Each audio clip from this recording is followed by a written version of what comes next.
Hey guys, it's Berger. Let's talk interviews today, okay? There are so many ways that people are doing interviews these days. The phone, Skype, the Starbucks coffee shop interview, the traditional in-person interview. So let's go through some quick tips. One is that you always wear a business suit. You always dress to impress. A lot of people say the business suit is too formal. I don't agree. I just don't agree. It's simple. You can dress it down, you can dress it up, and it just looks sharp. Make sure that you're prepped and you're going over a list of practice interview questions. If you haven't read my book, All Work, No Pay, whether you're going after a job or an internship, that is the book for you, and there's a list of practice interview questions. You want to make sure that you're well rehearsed, that you have some examples in your mind that you want to share in the interview. Let's talk about the phone interview for a second. You can't talk low, okay? If I say, "Hi, tell me about yourself," and you say, "Huh?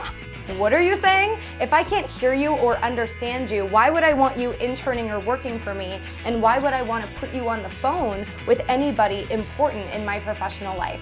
So you have to make sure that you speak clearly. When someone says, "Tell me about yourself," get to the point. Who are you and why do you want to work for that company? You want to tie all of your answers back to the company.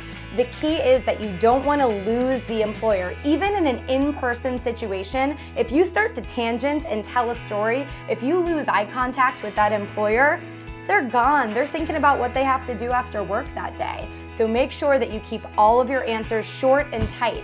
At the end of the interview, you ask questions. I don't care what they are. I don't care if you're making them up on the fly, but you have to ask questions and they have to be relevant to the position. When I'm doing an interview and I'm trying to hire an employee and they say at the end of the interview, "What was it like to work at your first job?" That is not a helpful question.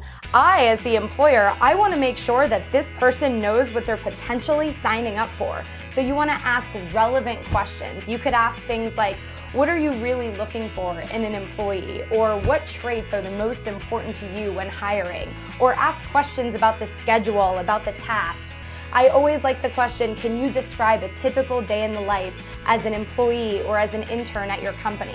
So again, nail the interview, okay? And then a thank you note, right? If you're an Intern Queen fan, you know that after an interview for an internship or for a job, you send a thank you email right away and you send a handwritten thank you note in the mail. You got this. Now, I know you guys have been watching these videos and I know some of you are subscribing to my channel, so keep subscribing. Click below if you haven't already, and I'll keep bringing you more advice.